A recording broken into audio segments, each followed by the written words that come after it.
Good afternoon, everyone. It's great to see everyone here this afternoon. As folks are getting logged in here, I can see the attendee numbers ticking upward quickly.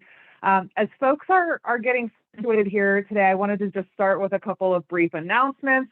First of all, we are going to record today's session, and then we will make the session available to folks in days. We also are going to kick off our discussion today with a video to share a little bit more about our Fast Forward California partnership. With that, I will go ahead and turn to our colleagues to start the video and our discussion today. Welcome, and thanks for joining us today. I'm Ann Stanton, the president of the Linked Learning Alliance. I'm Linda Collins, founder and executive director of the Career Ladders Project. And I'm Chris Nallum, Executive Director of EdTrust West, and we are delighted to all have come together today to offer some context for the conversation about catalyzing coherence across our systems by launching our new joint initiative, Fast Forward California, which is designed to ensure that we succeed together. The aim of Fast Forward California is to make the most of the Golden State Pathways and dual enrollment programs. Together, a $700 million investment in college and career pathways, college and career readiness for young people across this state. We all agree that we have a golden and timely opportunity. Emerging from the pandemic, student engagement, school attendance, college enrollment, it's all down. And racial and economic inequities have only deepened. But California is a special place. We have the drive, we have the know-how to rise to this challenge and transform the learning experience for students across our state. We know, though, that it will take real attention to new and deliberate coordination across our learning segments and systems to create seamless pathways for young people. And that's why we joined together. Thanks, Ann. And we also know from experience together that making the most of these opportunities will take an unwavering commitment to evidence-based rollout so that what we build together delivers on meaningful outcomes like on-time graduation, college enrollment, degree completion, and access to good paying jobs. We also know that this is especially important for Black and Brown Californians, especially those experiencing poverty. And finally, another lesson we've learned is that good policy and state investment are just the beginning, but they are not enough. So one thing we've come together to do is envision a future that is also focused on implementation so that we have a genuine commitment to equity. Together, as longtime partners and student advocates, we will build on decades of evidence-based practice that our organizations, along with many others, have helped to forge. Golden State Pathways is our opportunity to connect the best reforms across our systems through deep, sustained post-secondary K-12 partnerships, and it's the chance to accelerate student progress through to college and career. As co-leaders of Fast Forward California, we'll be building on our respective strengths and networks across schools and colleges, employers and policymakers. Along with allies and champions like all of you, we know we can meet this moment.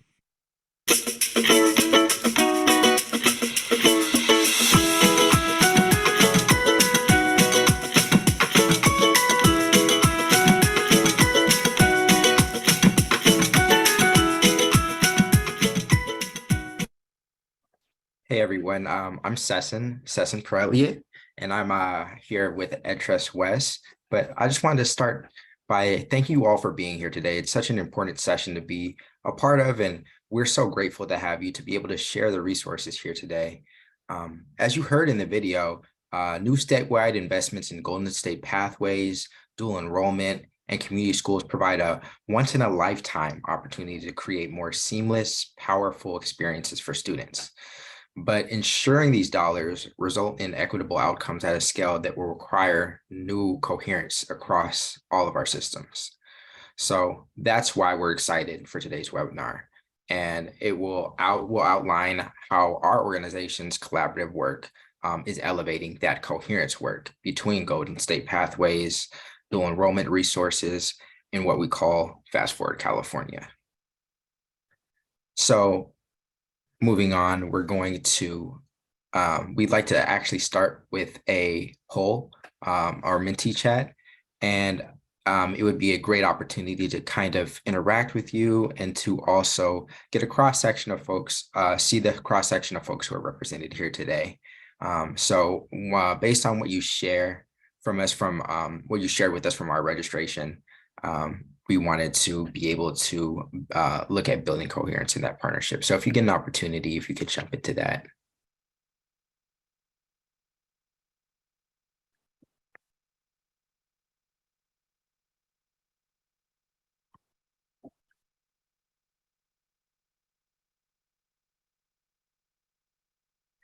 So the first question we have here is, in a couple words, what does coherence mean to you? So just think about coherence in as many facets and what that looks like for you and your work and your organizations. And after that, we'll be going on to my colleague, Laurencia, and she'll be taking us through the next steps.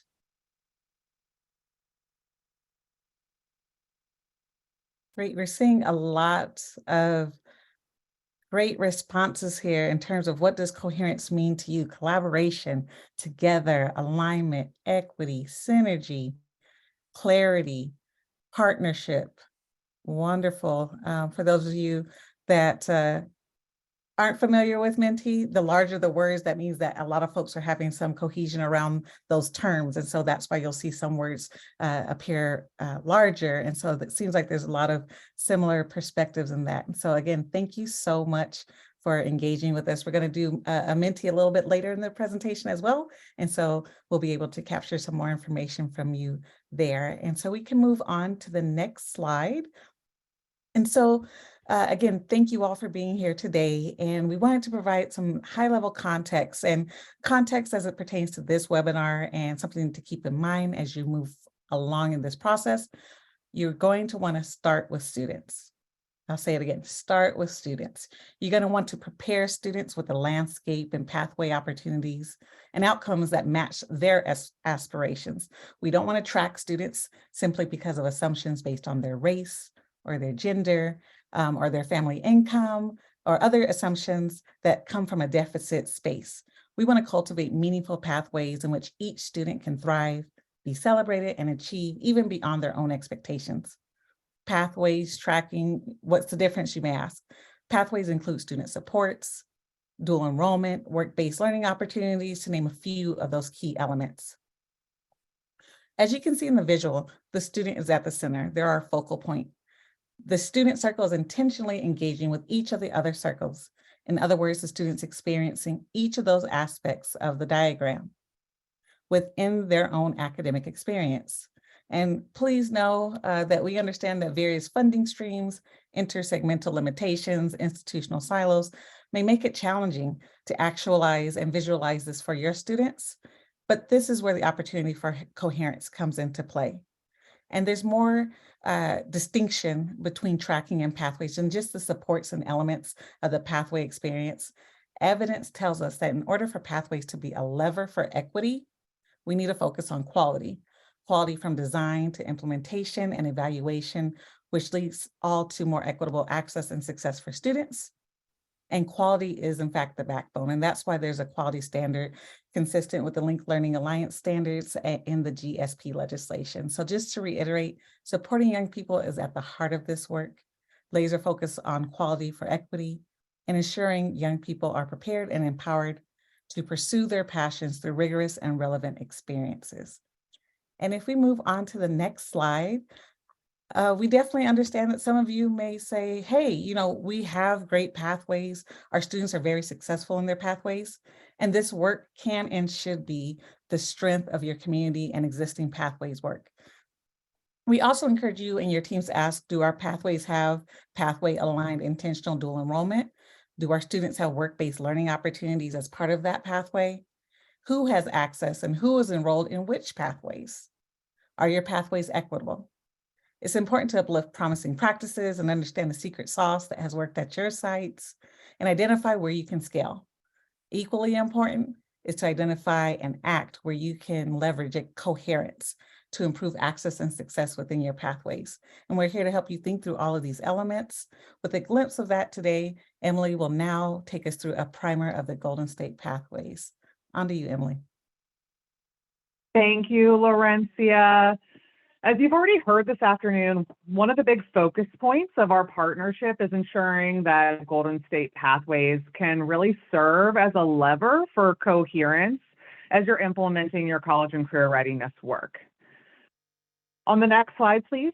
Just want to start by grounding us in a conversation about what's happening across the state of California. The state is really working to ensure that there's a tight match between the types of knowledge and skills and experiences that young people acquire through their K-12 and post-secondary experiences and what employers and the economy of California of the future are going to be asking of them. Without that tight match, we're not serving our students and we're not serving the state's businesses or economy very well.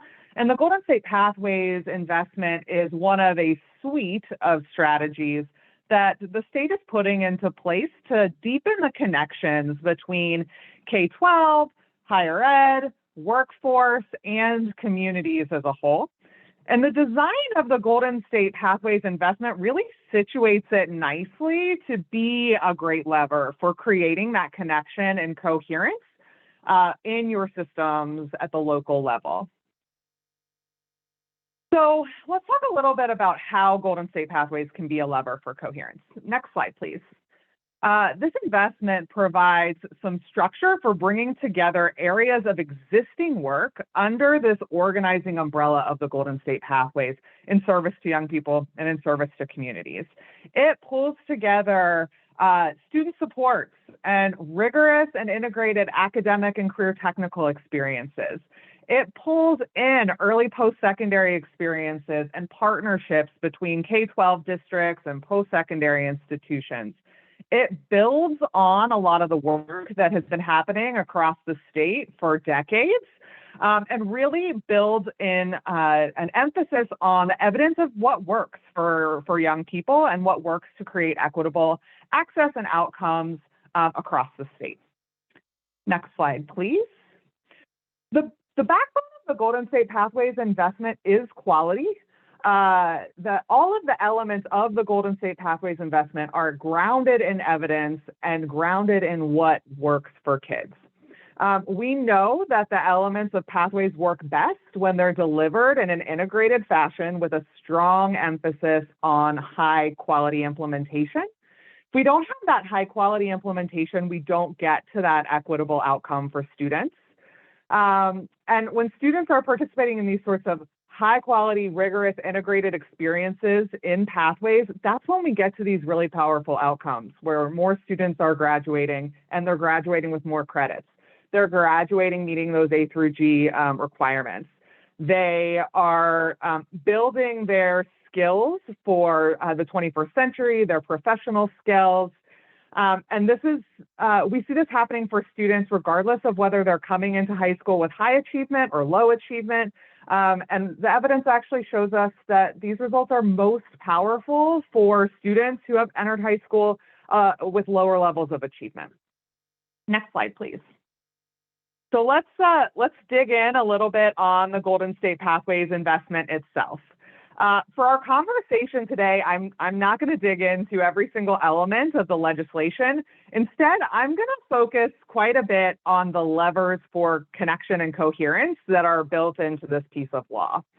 The full language is going to be available in the resources that we'll share throughout the webinar and at the end of today's discussion. So if you're a policy nerd like me and want to read through the whole piece of legislation, that will be available in the workbook that we'll share with you later today. As always, I'm always happy to provide a deep dive for folks if that would be helpful after today's discussion as well. The legislation itself does frame out the requirements of the pathways that will be funded through the investment. It divides the investment across technical assistance structures, planning grants, and implementation grants. It gives us some structure around who will be prioritized to receive grants and the types of pathways that, and the types of sectors that pathways should be created within. It also calls for an independent evaluation of the program, but importantly, it emphasizes in the law this concept of coherence, braiding funding, connecting strategies. It's built into the fabric of this piece of legislation. Next slide, please. The $500 million Golden State Pathways investment is broken up into 3 separate buckets. The first bucket is a technical assistance bucket. We'll touch briefly on that later today. The 5% of dollars will go to that. 10% of dollars will go to planning grants for folks who are earlier in their planning process, but the bulk of the dollars will go to implementation grants. 85% of these dollars will go directly to implementation grants. Folks can get both planning and implementation grants. That's absolutely allowable under the Golden State Pathways legislation. Today, we're really going to focus on that big, large blue block, that set of implementation grants and the features and requirements thereof. Next slide, please. The Golden State Pathways legislation really has 2 sets of requirements. It has one set of requirements that are sort of focused on what grantees will be able to deliver to students, or what the student experience should look like. Then there's a second set of requirements that are more focused on what systems will be asked to do and facilitate those student experiences. So we'll start with talking a little bit about the student experience. We'll get to those systems pieces here in just a minute. The Golden State Pathways legislation requires that pathways built with these dollars provide students with an integrated program of study that includes A through G and at least one other element of the state's college and career indicator. That those pathways should also provide students with the opportunity to earn a minimum of 12 post-secondary credits, and the allowable delivery mechanisms for those credits include AP, IB, or CCAP dual enrollment strategies. Students in these pathways need to be provided a full continuum of work-based learning opportunities, but there's an emphasis in the law on internships and apprenticeships, so those higher intensity types of experiences for students. And it asks that students be provided integrated services to support their academic needs, their emotional needs, and their social needs. Next slide, please. It probably already jumped out to you as you were looking and hearing about those requirements that there's a lot of connective tissue here to other bodies of work that are going on across the state and other investments that the state has recently made. For example, the state recently released a grant application for folks to access funding to build CCAP agreements. There's also a large investment across the state in community schools. Connecting your Golden State Pathways work to other strategies, such as those dual enrollment grants, such as the work that you're doing focused on community schools, are really great ways to start to build connective tissue between the strands of work happening locally. Next slide, please. There's also a set of requirements around coordination and leadership, and this is really sort of what systems are being asked to design to enable those student-level experiences. Grantees will be asked to develop and integrate standards-based academics with a career-relevant series of courses, so really blending the academic and career technical components of your pathway together, building really strong integrated teaching and learning experiences for young people within those pathways. It asks for folks to build those pathways in a way that are articulated from high school to post-secondary, such that those transition points can feel really seamless for students. It really encourages folks to collaborate between K-12, post-secondary, workforce, and other community stakeholders, and specifically asks for folks to coordinate and build coherence across programs and funding sources. These requirements, next slide please, tie very directly to other bodies of work that the state is already funding. For example, you can connect directly to work that you're funding with CTIG dollars or strong workforce dollars, work that's bubbling up through your K-16 collaboratives or your community schools work. There's a lot of areas of sort of system connectivity that are really built into the Golden State Pathways legislation and really make it ripe to be a lever for coherence. Next slide, please. One more slide forward, please. There are a couple of priority sectors outlined in the Golden State Pathways legislation. I want to start by saying that these are not exclusive. The language is very clear that while these four sectors are a priority, education, technology, healthcare, STEM, and climate-focused pathways are sort of first priority, that there is plenty of room here to align to your local workforce needs to build pathways in other sectors if that's what works best for your community. I did want to just mention briefly that these priority sectors that are specified in the law offer another opportunity for connection and coherence. For example, if you're working locally on expanding or diversifying your teacher pipeline, building education pathways in your K-12 system is one strategy that you can use to help alleviate any teacher pipeline challenges you're having in your community. So there's a point of connection here. We know there are lots of communities across the state that are working to expand and diversify their healthcare workforce. Again, another great opportunity to connect this Golden State Pathways work to other important work that's happening either in the K-12 space, the post-secondary space, or with your workforce partners across the state. We've started by talking about all the different ways that Golden State Pathways can connect to other bodies of work. I think it can feel like a lot to try to figure out where those points of connection lie and how to best leverage the investment to build those points of connection. Next slide, please. I think the theme for the rest of our discussion today is largely going to be you don't have to do this alone. There are tools and resources and organizations and structures that are built to help you figure out where those obvious points of connection are. I wanted to call out right here the tool that you see on your screen right now, built by our friends at Unite LA. They've created this amazing crosswalk of K-16 investments across the state, has a great summary of all of these different investments, who these investments are serving, a high-level information about the sector focus, and the types of activities that will be supported by the investment. It's an amazing resource for sort of jump-starting your thinking on where there might be points of connection between work you have going on and Golden State Pathways work that is coming up in the future. Next slide, please. As I mentioned, this work is going to be supported not only by organizations like us, but through state support structures. Obviously, our Fast Forward California partnership is here to support your work, but there's also that 5% of dollars that I mentioned up top that are designed to build a regional technical assistance network. Up to 10 LEAs will be identified by the state to serve as regional support structures for the Golden State Pathways investment.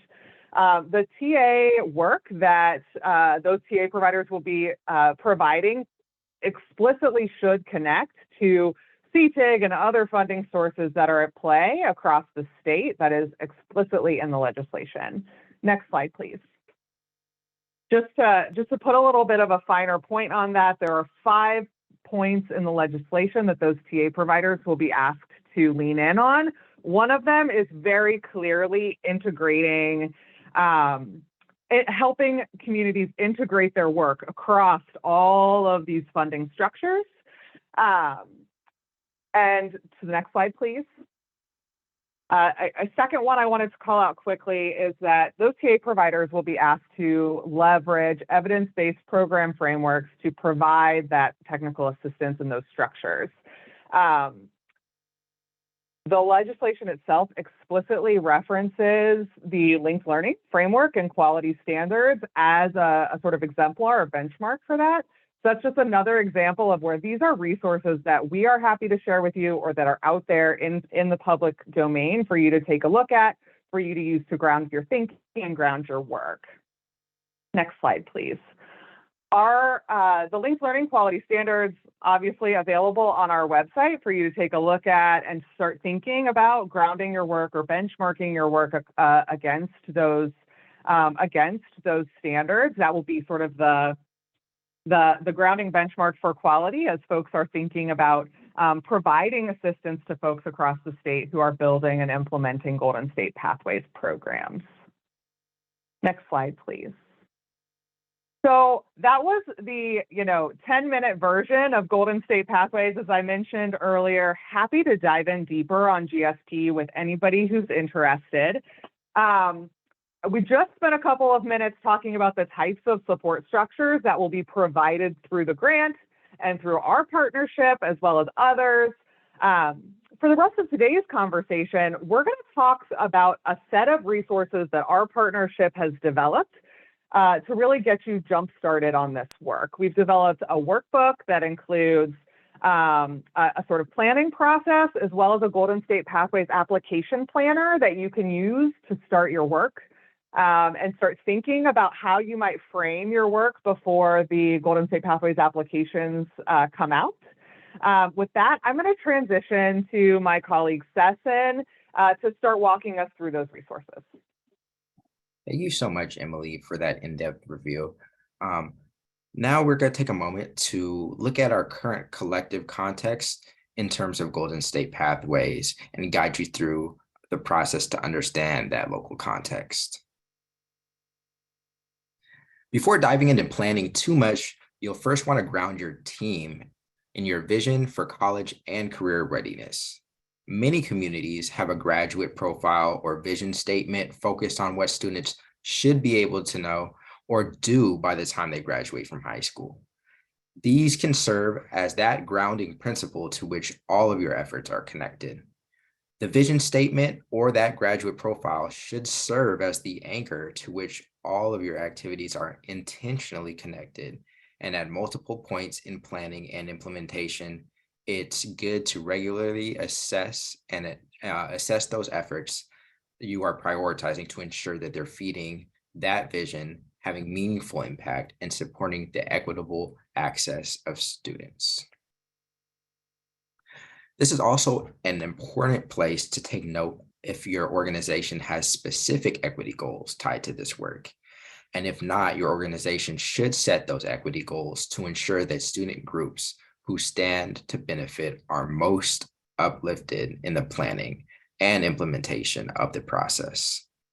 Alongside this vision, these equity goals should be reviewed before kicking off the planning process further. You'll want to check in and ensure that your team is empowered to see this work through.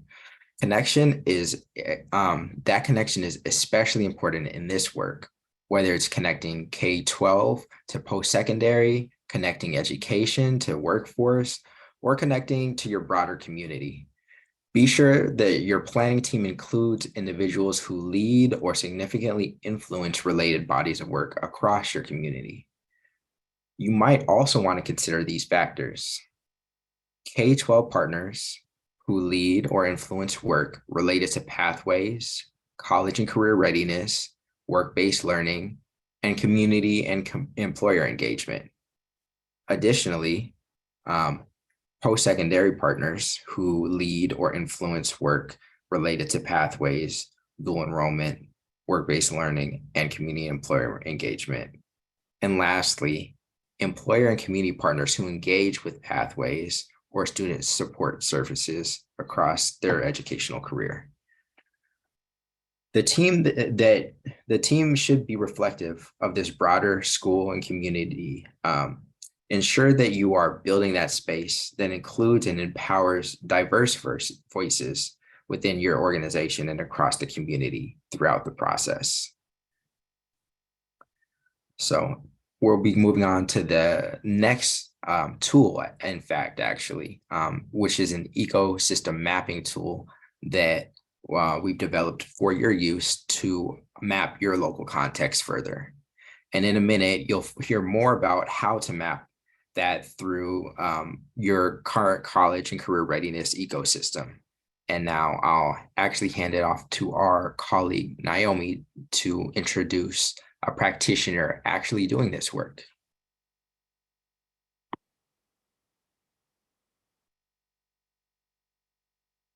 Dr. Castro, we are trying to hear all the great words you're saying. Thank you. Thank you so much. Thank you so much, Laurencia. There's just a great example of awesome teamwork. And we have worked with so many of you across the state and amongst our 3 organizations here. And one of those partnerships that we've worked with quite a lot is Long Beach. So we are joined by our dear colleague and friend, Elijah Sims, who is the interim director at the Long Beach College Promise. Elijah, go ahead and start your video if you're able to do so. I don't think it allows me to start it. It's saying you cannot start your video because host suck. Okay, here it is. Hey. There we go. All right. Hey. Excellent. So Elijah is a dear colleague of ours, and Elijah, you and your team from Long Beach and Long Beach Unified School District recently attended a Coherence lab where we went through this mapping, this ecosystem mapping process. And this was at the Link Learning Alliance conference in San Diego. And when I think of Long Beach and your awesome and amazing reputation, I think of y'all as being pretty coherent already, right? So I'm wondering if you could share with us what was this exercise like for your team? What did it uncover? So just give us some feedback on that. Yeah, sure. So Elijah Sims, I'm the interim director of the Long Beach College Promise, and we have a local partnership called the Long Beach College Promise that includes Long Beach Unified School District, Long Beach City College, Cal State Long Beach, and also the city of Long Beach. I attribute any coherence that we have to just a lot of vulnerability on the part of the partners, a lot of transparency, and it's sometimes hard to get there because it requires us to look at what our outcomes are in a critical way and to interrogate our processes and our policies that lead to those outcomes. So I want to start there. Just a tremendous amount of respect for the partners who are willing to go through a process of sharing transparently with us their data. But we try and center on student needs and student equity opportunities. We try to include the right voices in the space, which is made easier because we have the partnership. And because I work across the partnership with all 4 partners, I'm a natural convener since I have a good sense of who everyone is. It's helpful to have folks like that who are on your team.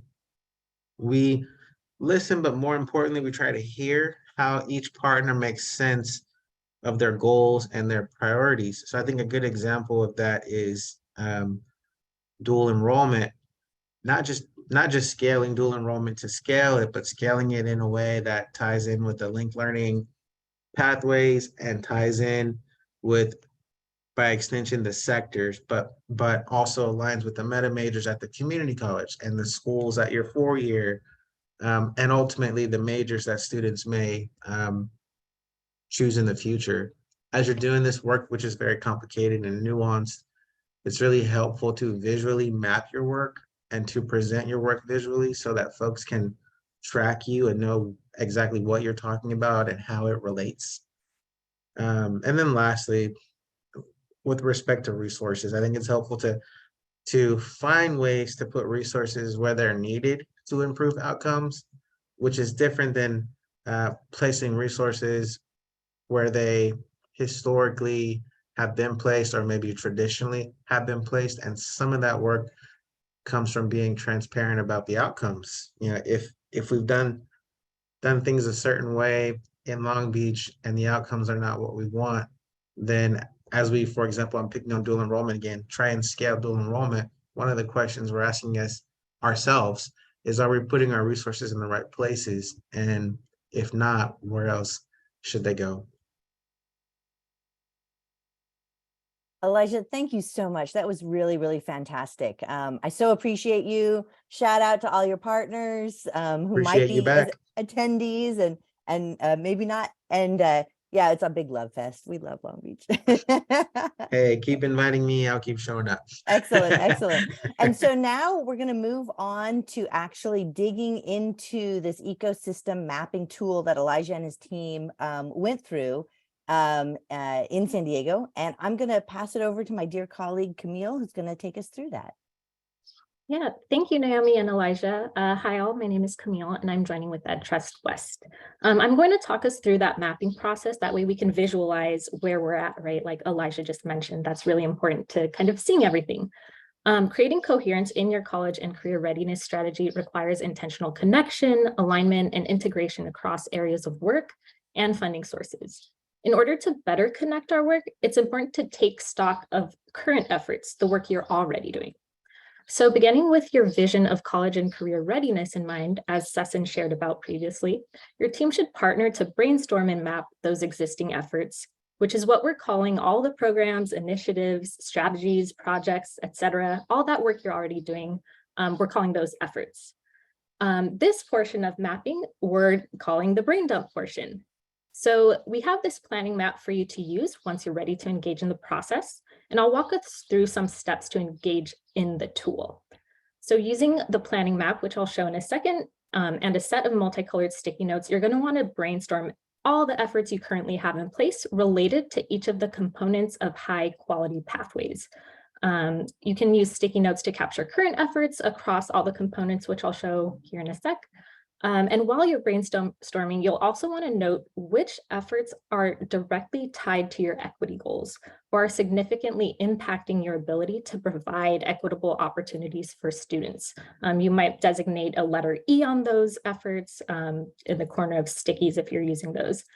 You can also note each funding source you're using to support each activity if applicable by writing it on the sticky notes. So next slide, please. We'll move into an example here. So you can kind of see examples of efforts placed into the 4 categories. So student supports, pathways, early college credit, and work-based learning. After you've taken time to map out those efforts, you'll want to discuss each area of work with your team. Really think about the questions, does this contribute to realizing our vision? Does it support equitable student access and success? Again, we really want to ensure you're making it a point to continuously return to your vision and equity goals that you did in sort of your pre-work. After mapping out those efforts, your next step is to take stock of where you are focusing those efforts and identify whether there are gaps in your existing bodies of work. If so, you'll add those gaps to sticky notes in maybe a different color and then place those on the map as well. This is also the time where you're going to want to take note of efforts that are not aligned to your vision. And then later, you can consider how to adjust those or eventually phase those out. Next slide, please.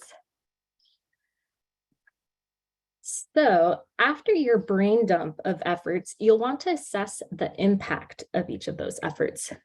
At this point, you'll take a look at all the identified efforts and think about which have the highest impact in order to prioritize them for scale.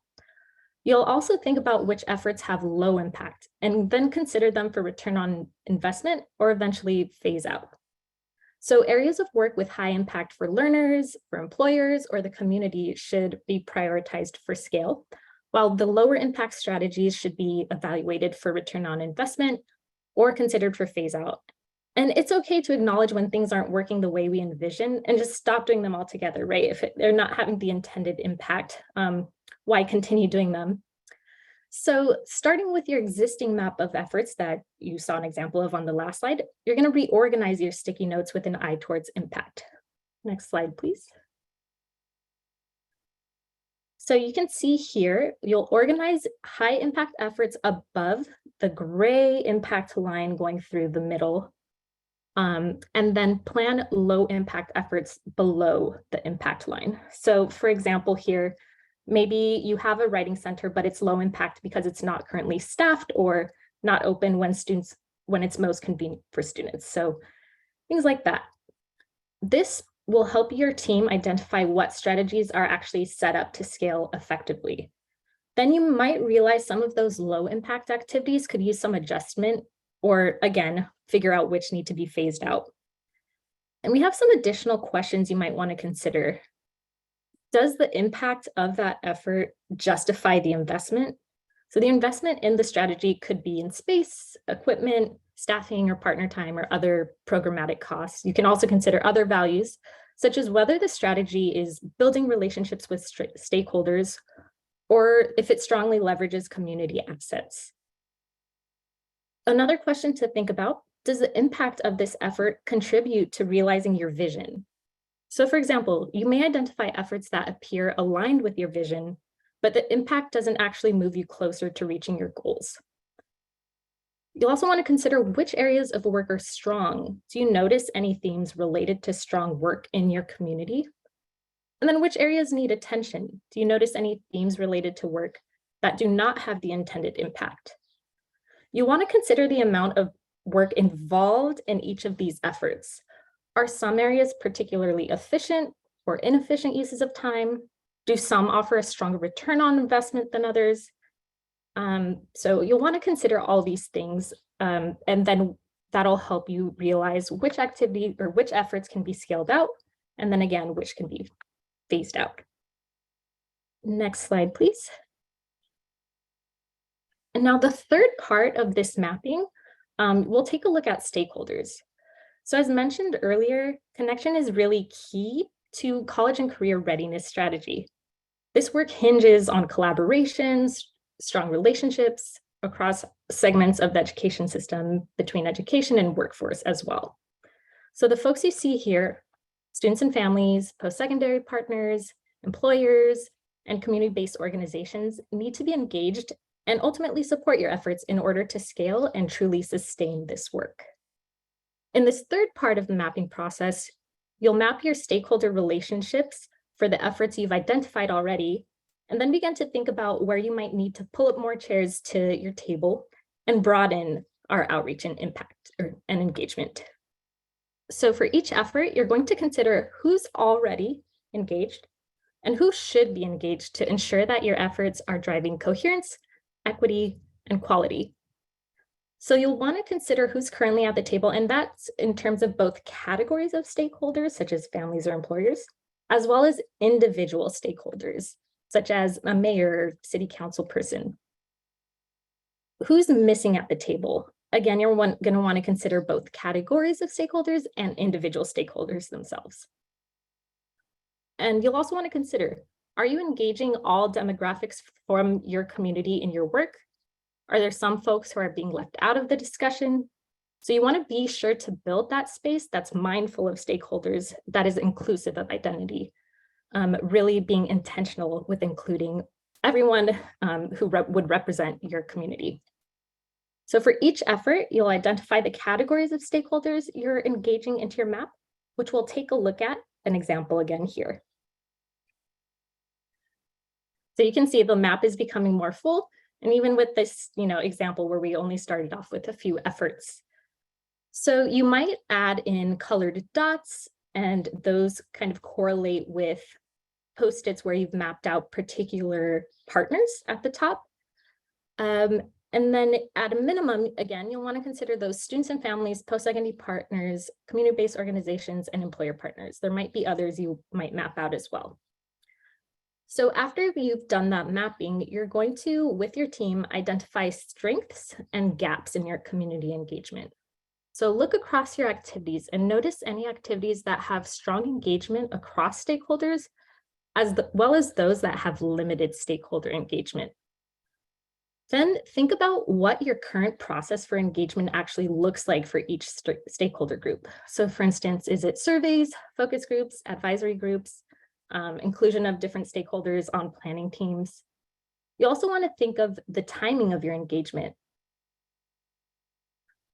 Because this is a collaborative process, your stakeholders should be able to see themselves in this work. You'll want to consider whether your engagement strategies and timing are designed for meaningful collaboration. Throughout the process, you might find that some stakeholders are missing, while others are being asked to engage in multiple ways across the board. With your team, you'll want to strategize how you can leverage this opportunity to create coherence in your stakeholder engagement strategies. Something else to keep in mind is that as part of the Golden State Pathways grant that Emily talked through earlier, applicants are required by law to provide description of how they plan to engage stakeholders in the planning and implementation of the Golden State Pathways program. So you'll want to kind of summarize strengths and growth areas in your stakeholder engagement as well. Next slide, please. And finally, after you've completed all that mapping, you'll be able to use that to consider where there are opportunities for coordination. These opportunities are ripe for inclusion in local, state, federal, or philanthropic funding applications, such as the Golden State Pathways program. You'll see on the screen some questions you can think through, such as where are there connections that are yet to be made? What activities, supports, or strategies are missing? And then again, you'll want to really center your vision. Is there any part of your vision that's unattended to entirely or underattended to? Are there opportunities to attend to those gaps in a way that strengthens your work across the board? And then of course, how can the state dollars for pathways, for dual enrollment, for community schools, and other funding opportunities out there be better leveraged to engage, connect, and create coherence? And at this point, you'll have your ecosystem map created. And within that, you and your team will want to identify strategies that need to be developed, such as new pathways, other stakeholder engagement. You might want to identify the strategies to strengthen. And then again, think about the strategies that you can phase out completely.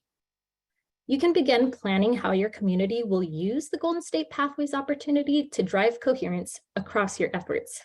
The mapping steps we just walked through can all be found in a booklet we have for you to begin your preparation, and links are already in the chat.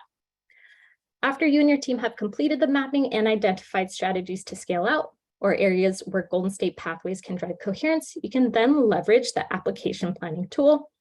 And then in this tool, there's room for you to sort of synthesize those strengths and areas of growth to have you all set up to submit that application and get it ready to go for when it does open up. Now I'll hand it back over to Laurencia so we can hear from you. Great, thank you so much, Camilla.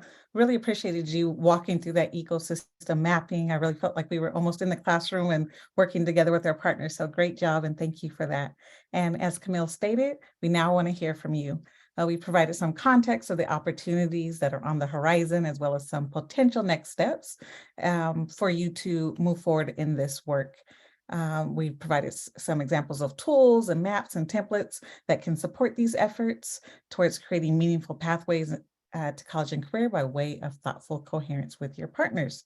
So if you could please take a moment, and here is a way for you to access the Mentimeter. We have two questions.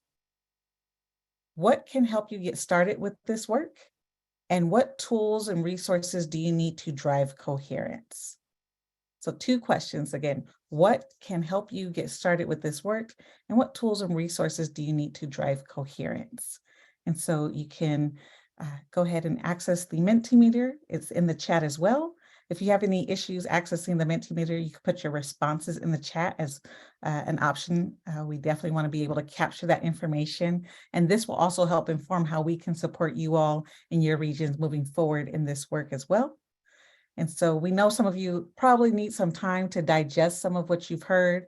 And so perhaps you may want to share what you've been thinking as sort of that one barrier, that if that one barrier was just lifted, we can make leaps and bounds and really scale our work. Or maybe you're foreshadowing, hey, this is what we should be doing. We just need this extra piece here. These are all types of examples that you can include in your response to the first question. And you can have multiple responses to that first question. You might have even had an aha moment while we were going through this webinar together, and you can capture that information as well. So let's see what responses we're receiving.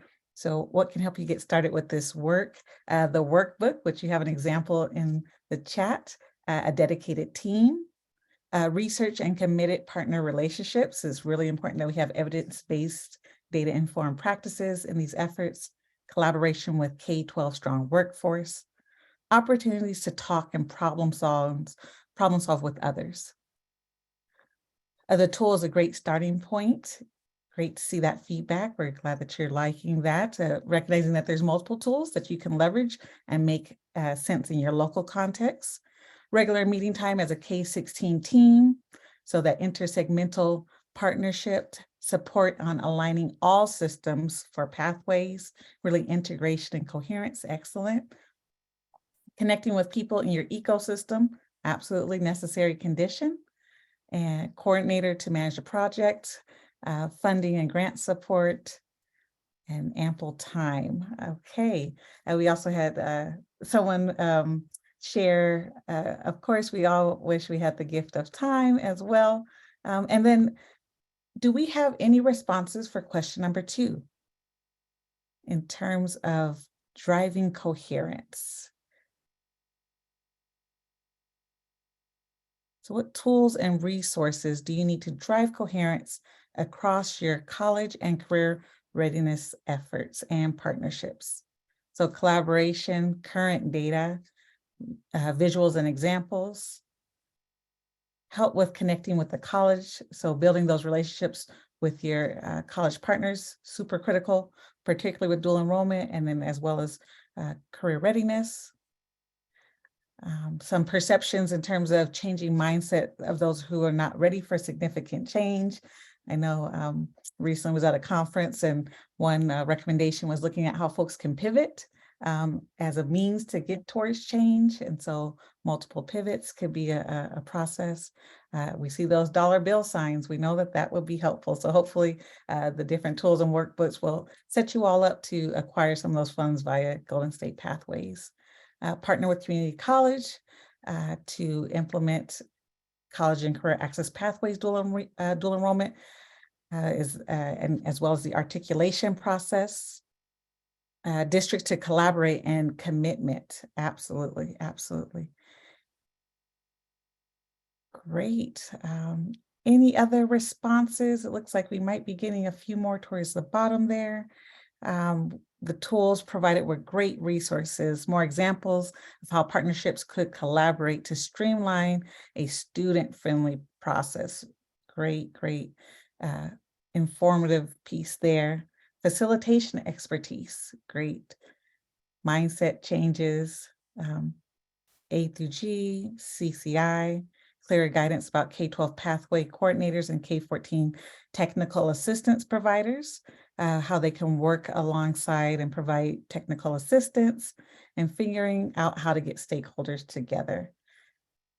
Great. These links will still be live, so if you have some other ideas, please feel free to continue to generate some of those responses for us. And again, we will compile this information that will help how we can collaborate and help drive that coherence. Thank you again so much for your replies. We'll definitely use this information. And I will now turn it over to Emily to share some concluding thoughts and close us out for this afternoon.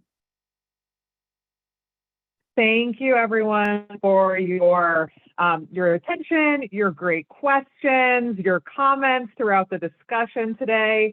Was a real pleasure to spend part of our afternoon with you. Want to spend just a quick moment talking about opportunities to engage moving forward.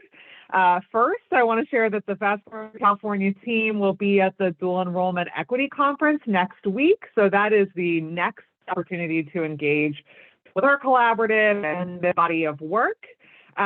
We have dropped a lot of links for you today as we're going through today's webinar. But one I really want to highlight is an opportunity for you all to sign up to receive updates from our collaborative. We'll drop a link here in the chat if you'd like to. Oh, thank you. Dr. Castro is already on it. If you'd like to sign up to receive emails and updates from our collaborative, please provide your information at that link. We'll post the webpage. All of these resources are available one more time here before we close today.